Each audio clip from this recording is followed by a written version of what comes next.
శాంతి. బాబా ఈరోజు మురళిలో పురుషార్థం గొప్పదా ప్రాలబ్ధం గొప్పదా అని అడిగారు. ప్రాలబ్ధం నిజంగా చాలా గొప్పదే, కానీ బాబా అన్నారు పురుషార్థమే దానికి ఆధారం. కావున పురుషార్థాన్ని ముందుంచటం జరుగుతుంది. మీరు పురుషార్థం చేస్తేనే ప్రాలబ్ధాన్ని పొందుతారు, ఎంత చేస్తే అంత పొందుతారు. అయితే ఈ పురుషార్థం యొక్క మార్గంలో అనేక రకాల పరీక్షల్ని ఎదుర్కొంటూ ఉంటారు. ఇందులో బాగా మోసపెట్టేది మీ కళ్ళే. క్రిమినల్ అయి ముందుకెళ్ళనివ్వదు, చాలా నష్టపరుస్తుంది. అయితే దీన్ని పూర్తిగా సమాప్తం చేసుకోవడానికి బాబా జ్ఞానం అనే 3వ నేత్రాన్ని ఇచ్చారు. ఈ 3వ నేత్రంతో చూసేటువంటి అభ్యాసం చేయండి అన్నారు. దీన్ని బాగా పెంచుకోండి. అలాగే బాబా అన్నారు పవిత్రత అన్నింటికంటే ఉన్నతమైనటువంటి క్యారెక్టర్. పవిత్రమైనటువంటి దృష్టి, వృత్తి, కృతి మనలో కనిపించాలి. మరి ఇటువంటి అనేక అంశాలను బాబా ఈరోజటి మురళిలో వినిపించారు. ఇది 13 ఆగస్టు మురళి. मीठे बच्चे, योग द्वारा तत्वों को पावन बनाने की सेवा करो, क्योंकि जब तत्व पावन बनेंगे तभी सृष्टि पर देवताएं पांव रखेंगे. మధురమైన పిల్లలు, యోగముతో తత్వాలను పావనంగా తయారు చేసే సేవ చేయండి. ఎందుకనగా ఎప్పుడైతే తత్వాలు పావనమవుతాయో అప్పుడే ఈ సృష్టిపైన దేవతలు అడుగు పెడతారు. మధురమైన పిల్లలు, యోగంతో తత్వాలను పావనంగా తయారు చేసే సేవ చేయండి. మీరు తత్వాలను పావనంగా చేసినప్పుడు దేవతలు ఈ భూమిపైన అడుగు పెడతారు. దేవతలు రావాలి అంటే పవిత్రమైన తత్వాలు ఉండాలి. ఎందుకంటే వారికి జన్మ తీసుకునే ముందు తత్వాలన్నీ శుద్ధంగా పవిత్రంగా అవుతేనే పవిత్రమైన శరీరం తయారవుతుంది. ఆ పవిత్రమైన శరీరంలోనే పవిత్రమైన దేవత ఆత్మ ప్రవేశిస్తుంది. అందుకని ఇప్పుడు మీరు అదే చేయండి, తత్వాలను శుద్ధం చేయండి, పవిత్రంగా చేయండి అని అంటున్నారు. ప్రశ్న, तुम्हारी नई राजधानी में किसी भी प्रकार की अशांति नहीं हो सकती है, क्यों? మీ కొత్త రాజధానిలో ఏ రకమైనటువంటి అశాంతి కూడా ఉండదు, ఎందుకు? జవాబు, బాబా 2 విషయాలు వినిపించారు. ఒకటి, क्योंकि वह राजाई तुम्हें बाप द्वारा वर्षे में मिली हुई है, ఎందుకంటే ఆ రాజ్యం మీకు తండ్రి ద్వారా వారసత్వంగా లభించి ఉంటుంది. రెండవది, वरदाता बाप ने तुम बच्चों को अभी ही वरदान अर्थात वर्षा दे दिया है. వరదాత అయిన తండ్రి ఇప్పుడే పిల్లలైన మీకు వరదానమును అనగా వారసత్వాన్ని ఇచ్చారు. జిస్ కారణ్ వహా అశాంతి హో నహీ సక్తి, ఈ కారణంగా అక్కడ అశాంతి అనేదే ఉండదు. తుమ్ బాప్ కా బంతే హో తో సారా వర్ష లే లేతే హో, మీరు బాబా పిల్లలుగా అవుతారు, దీంతో మొత్తం వారసత్వాన్ని తీసేసుకుంటారు. నూతన రాజధానిలో అశాంతి ఎందుకు ఉండదు అనే దానికి బాబా 2 విషయాలు చెప్తున్నారు. ఎందుకంటే మీకు అది బాబా ఇచ్చిన వారసత్వం. బాబా ఇలాంటి వారసత్వం అయితే ఇవ్వరు కదా, ముందుగానే అన్నీ చూస్తారు బాబా. సంపూర్ణ సుఖము, శాంతి నిండినటువంటి వారసత్వం భగవంతుడు మనకి ఇస్తున్నారు. రెండవది ఏంటి అంటే బాబా వరదానం ఇస్తున్నారు. వారసత్వంతో పాటు వరదానం. ఎలాంటి వరదానం అంటే 2 యుగాలు ఎవ్వరూ మిమ్మల్ని అశాంతి పరచరు. తత్వం కానీ ప్రకృతి కానీ ఇంకే రకంగా కూడా ఎవరి నుండి ఎటువైపు నుండి రావు. అందుకే అక్కడ పూర్తిగా శాంతి ఉంటుంది. బాబా ఇచ్చినటువంటి వారసత్వము వరదానం ఇది. ఓం శాంతి. बच्चे तो जानते हैं, जिसके हम बच्चे हैं उनको सच्चा साहिब भी कहते हैं. పిల్లలకి ఇది తెలుసు, మేము ఎవరికి పిల్లలుగా ఉన్నామో వారిని సత్యమైన యజమాని అని అంటారు. అందుకే ఈ రోజుల్లో పిల్లలైన మనల్ని సాహెబ్ జాదే అంటారు. అంటే ఈశ్వరుని సంతానం అని అంటారు. మనం ఎవరమి? సన్ ఆఫ్ గాడ్గా ఉన్నాం. సత్యం విషయంలో ఒక నానుడిని వినిపిస్తూ ఉంటారు. సత్యం తినాలి, సత్యం తొడగాలి, సత్యం మాట్లాడాలి అంటూ ఉంటారు. మనుషులు తయారు చేసిందే ఇది నానుడి. కానీ బాబా దీని విషయంలో అర్థం చేయిస్తున్నారు. పిల్లలు, మీకు తెలుసు కదా, ఉన్నతోన్నతమైన తండ్రి, వారి మహిమ బాగా జరుగుతుంది, వారిని రచయిత అంటారు. మొట్టమొదట పిల్లల యొక్క రచన చేస్తారు.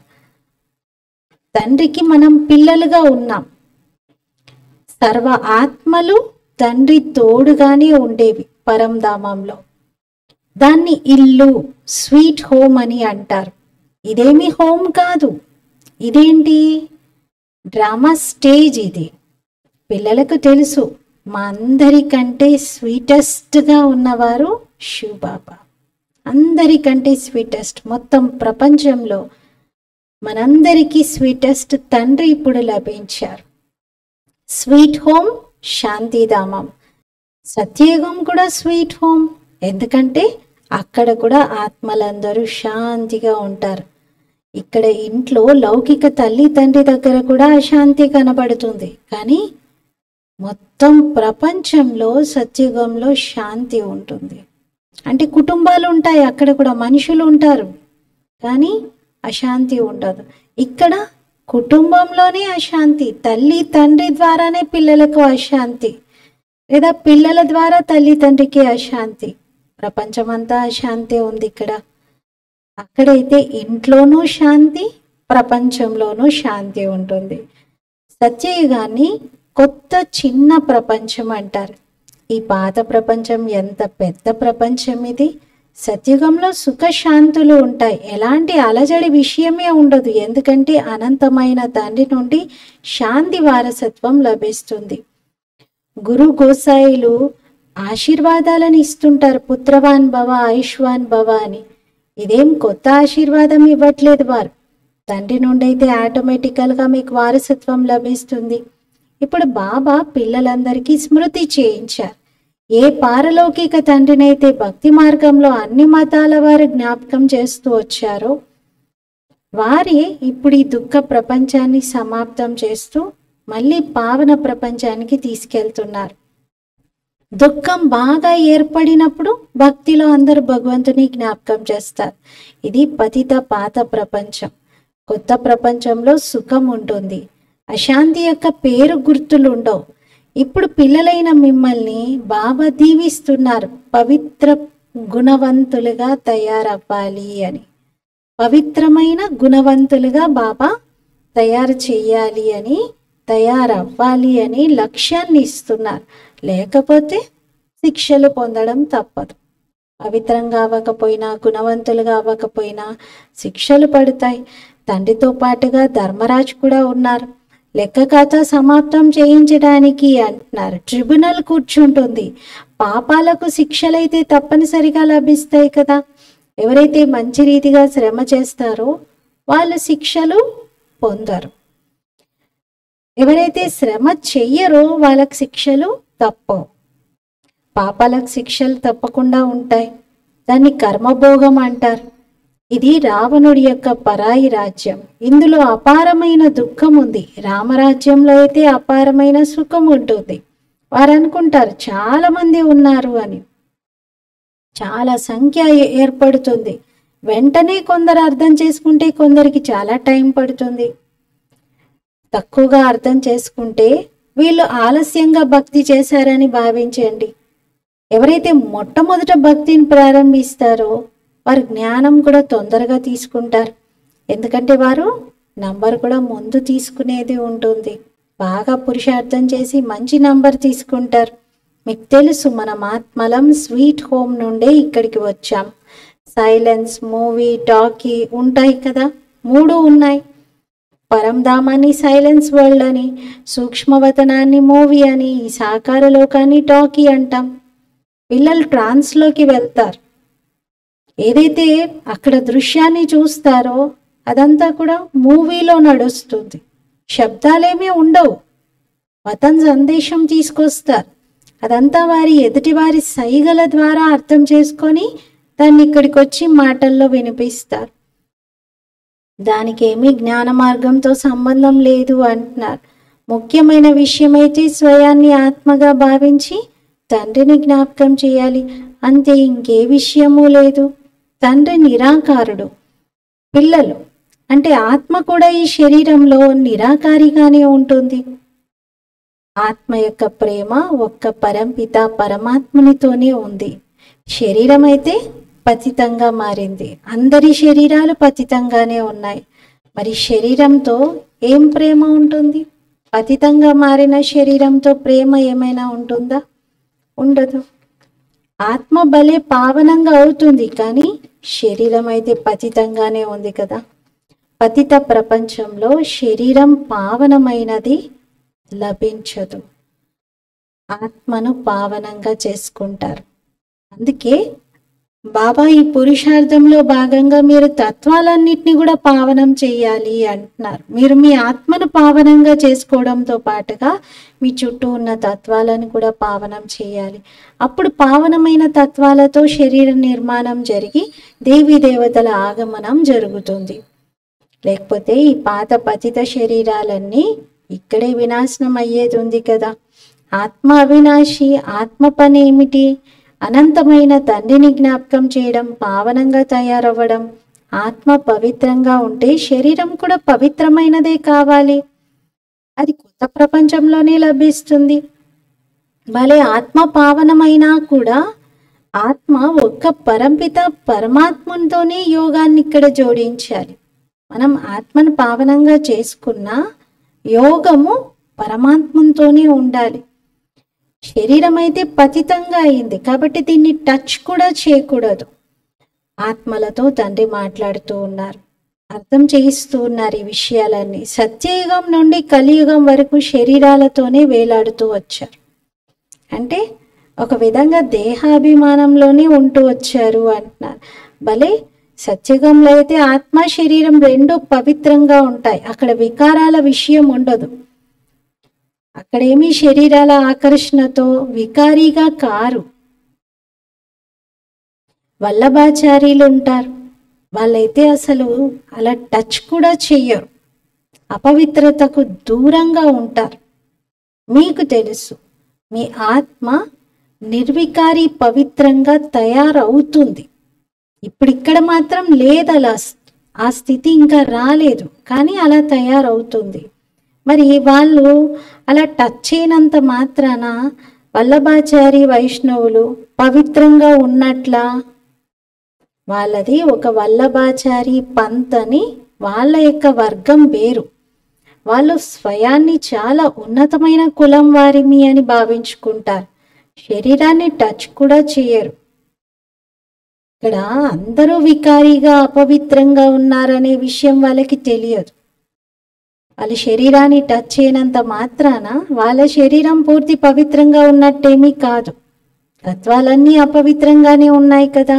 శరీరాలన్నీ భ్రష్టాచారంతోనే జన్మించాయి. ఈ విషయాలు బాబా వచ్చి అర్థం చేయిస్తున్నారు. ఆత్మ పావనంగా తయారవుతూ ఉంది.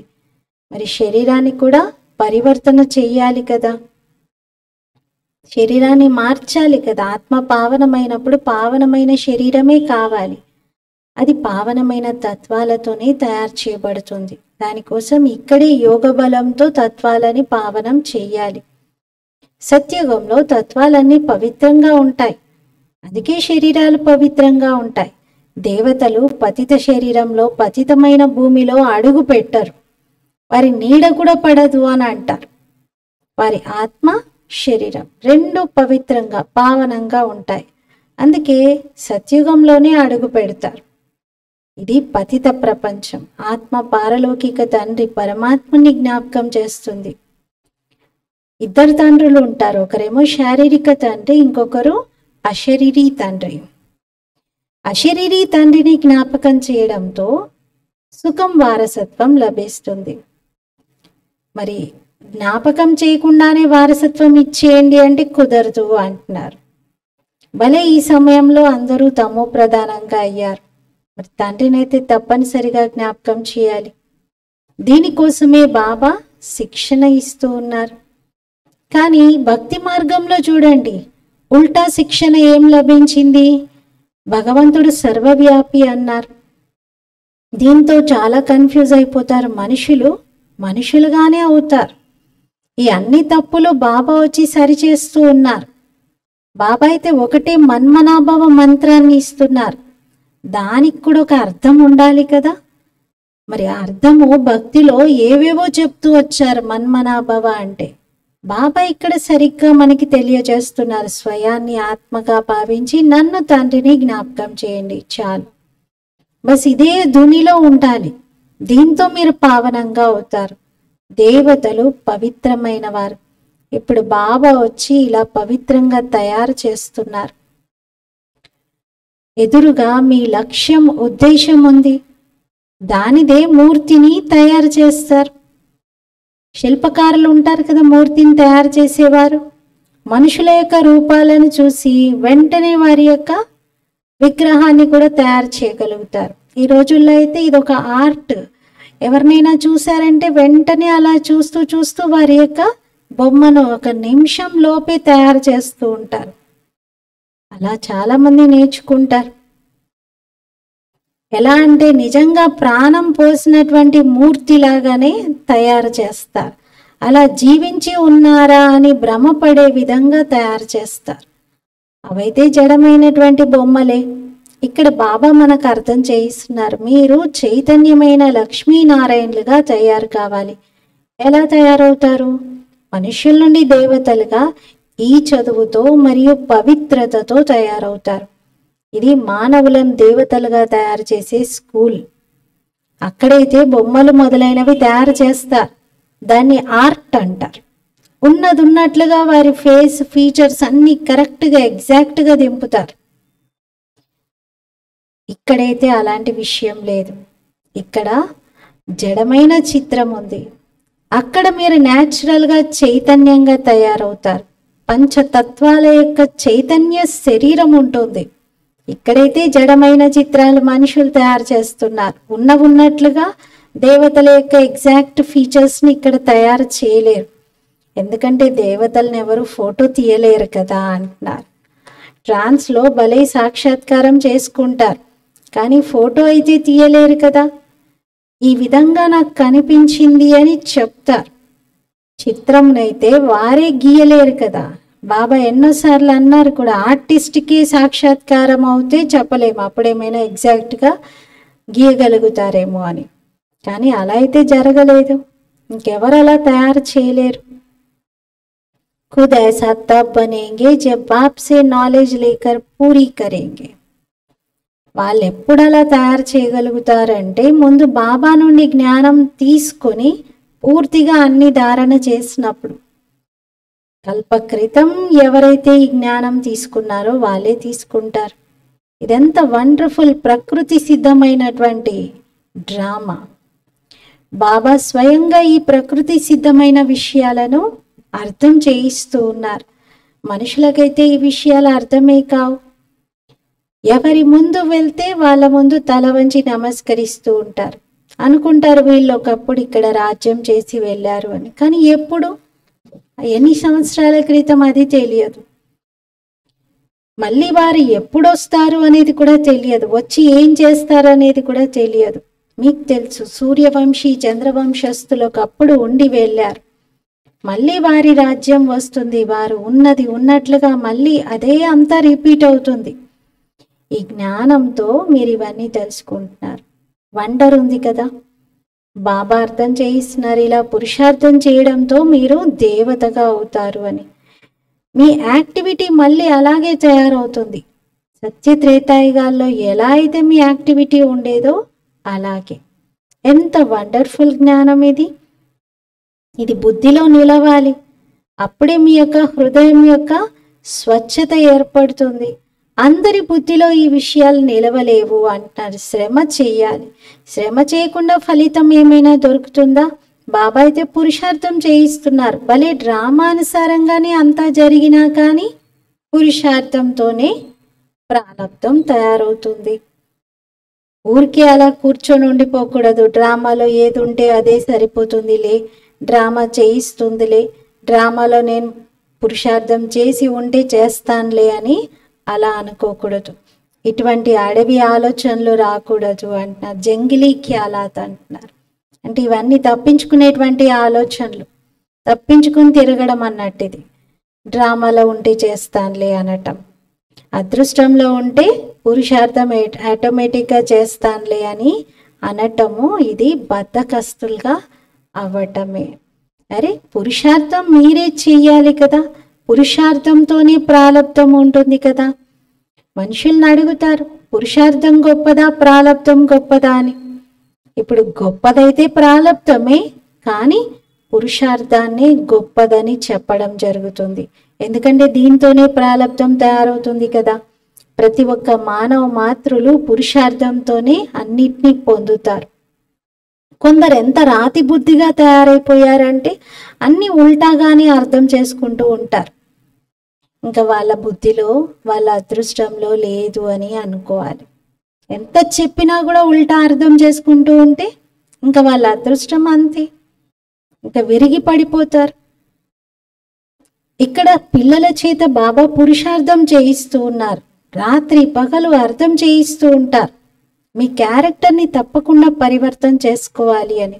నంబర్ 1 క్యారెక్టర్ అయితే పావనంగా అవ్వటం. దేవతలైతే ఉన్నదే పావనమైన వారు. ఎప్పుడైతే పడిపోతారో, క్యారెక్టర్స్ చెడిపోతాయో, అప్పుడు పూర్తి పతితంగా అయిపోతారు. ఇప్పుడు మీకు తెలుసు, మనది A1 క్యారెక్టర్గా ఉండేది. A1 నంబర్ 1 పూర్తి పడిపోయాం. మొత్తం ఆధారం అంతా పవిత్రత పైనే ఉంది. దీనిలోనే చాలా శ్రమ చేస్తూ ఉంటారు. పిల్లల యొక్క నేత్రాలు చాలా మోసపెడుతూ ఉంటాయి, దృష్టి చాలా మోసపెడుతుంది. ఎందుకంటే రావణ రాజ్యం కదా, అక్కడైతే కళ్ళు మోసపెట్టవు. జ్ఞానం అనే 3వ నేత్రం మీకు లభించింది కాబట్టి రిలీజియన్ ఈజ్ మైట్ అని అంటారు. ఏం రిలీజన్? తన ధర్మంలో ఉంటేనే శక్తి లభిస్తుంది అంటారు. ఏ ధర్మం? తన స్వధర్మం, తన పవిత్రత స్వధర్మంలో ఉండాలి. అప్పుడు మనలో శక్తి నిండుతుంది. సర్వశక్తివంతుడైన బాబా వచ్చి ఈ దేవీ దేవత ధర్మాన్ని స్థాపిస్తున్నారు. బల్ కర్తీ తో సబ్ ఆత్మా హై పరంతు మనుష్య కే రూప్ మే కరేగి. మరి స్థాపన చేసేదంతా ఆత్మనే, కానీ ఆత్మ ఒక శరీరం ద్వారా మనుష్య రూపంలో ఉండి చేస్తుంది కదా ఏ కార్యమైనా. బాబా జ్ఞానసాగరుడు. దేవీ దేవతల యొక్క మహిమలైతే పూర్తి భిన్నంగానే ఉంటాయి. వాళ్ళని జ్ఞానసాగరుడు, ప్రేమ సాగరుడు అలా అనలేము. ఇవి శివబాబా మహిమలు. మరి ఇటువంటి తండ్రిని ఎందుకు జ్ఞాపకం చేయకూడదు? వారిని నాలెడ్జ్ఫుల్ బీజరూపుడు అంటారు, సచ్చిత్ ఆనంద స్వరూపుడు అంటారు. వారు వృక్షానికి బీజం వంటి వారు. మొత్తం వృక్షం యొక్క నాలెడ్జ్ వారిలో ఉంది. ఇక్కడైతే జడమైన బీజాలు ఉంటాయి, శివబాబా అయితే చైతన్యమైన బీజం. జడమైనటువంటి బీజంతో జడమైన వృక్షమే వస్తుంది. మరి ఇక్కడైతే శివబాబా చైతన్యమైనటువంటి వారు. మనుషుల్లో చైతన్యమైన ఆత్మ ఉంది. చైతన్యమైన ఆత్మను జ్ఞాన సాగరుడు అంటారు. అంటే పరమాత్మ కూడా చైతన్యమైన ఆత్మే, వారిని జ్ఞాన సాగరుడు అని అంటారు. వృక్షం నెమ్మది నెమ్మదిగా పెరుగుతుంది. ముందు చిన్న మొక్కగా ఉంటుంది, తర్వాత ఒక వృక్షంగా మారుతుంది. ఆత్మలో అయితే అలాంటి మార్పులు జరగవు, శరీరంలో ఉంటాయి మార్పులు. అంతేగాని ఆత్మ ముందు చిన్నగా ఉంటుంది, తర్వాత సైజ్ పెరుగుతుంది అని అనకూడదు. పరమాత్ముని మహిమ ఎంత గొప్పది! జ్ఞాన సాగరుడు అంటారు. ఈ మహిమ ఆత్మకు వర్తించదు. పరమాత్మ అంటే పరమాత్మయే. వారిని ఈశ్వర్ అంటారు. వాస్తవిక నామం అయితే పరంపిత పరమాత్మ. పరం అంటే సుప్రీం. మహిమ ఎంత గొప్పగా ఉంది చూడండి. ఇప్పుడు రోజు రోజుకి మహిమ తగ్గిస్తూ ఉన్నారు. ఎందుకంటే ఇంతకుముందు మీ బుద్ధి సతో ప్రధానంగా ఉండేది, ఇప్పుడు రజోతమోగా మారిపోయింది. ఈ అన్ని విషయాలు బాబా అర్థం చేయిస్తున్నారు. నేను ప్రతి 5000 సంవత్సరాల తర్వాత వచ్చి పాత ప్రపంచాన్ని కొత్తదిగా తయారు చేస్తాను. గాయనం కూడా చేశారు. సత్యుగం ఆదిలోనూ సత్యంగా ఉండేవారు. అక్కడ మాట సత్యమే, తినటం సత్యమే, ఉండటం సత్యమే, అన్నీ సత్యంగానే ఉండేవి అని. ఇలాంటి ఒక నానుడిని తయారు చేశారు. అంటే సత్యమే మాట్లాడాలి, సత్యమే తినాలి, సత్యంగానే ఉండాలి అని బాగానే తయారు చేశారు ఇది.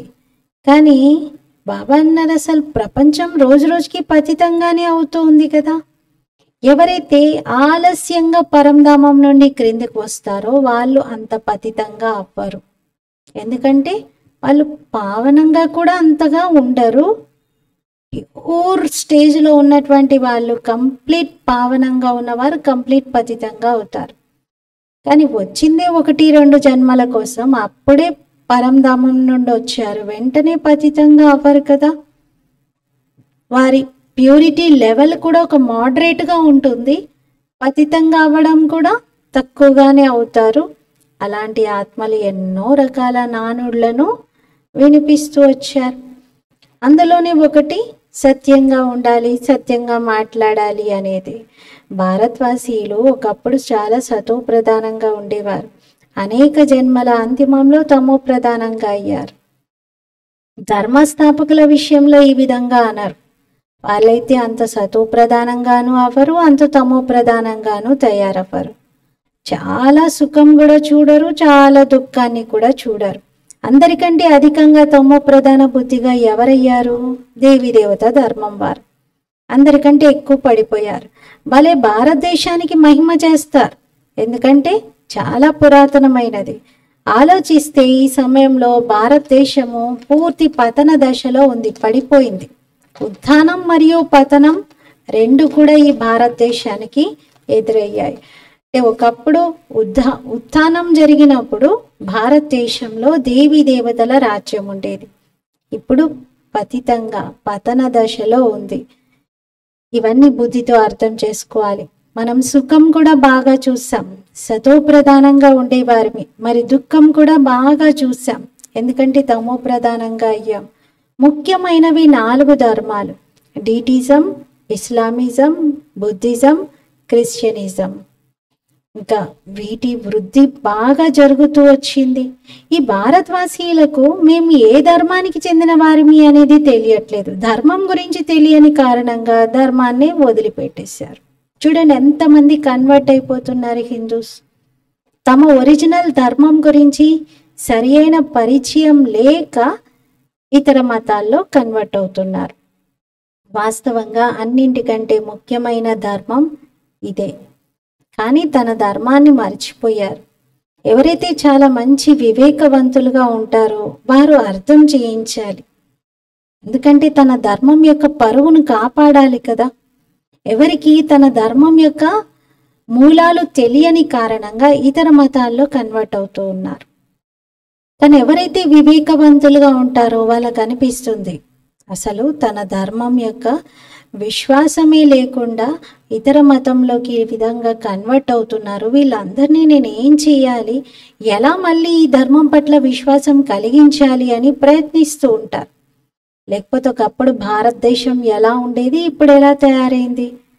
తండ్రి స్వయంగా ఈ విషయాలను అర్థం చేయిస్తున్నారు. పిల్లలు మీరు ఎలా ఉండేవారు, మొత్తం హిస్టరీ అంతా బాబా అర్థం చేయిస్తున్నారు. మీరు దేవతలుగా ఉండేవారు, అర్ధకల్పం రాజ్యం చేశారు. తర్వాత అర్ధకల్పం రావణ రాజ్యంలో మీరు ధర్మభ్రష్టులుగా కర్మభ్రష్టులుగా అయిపోయారు.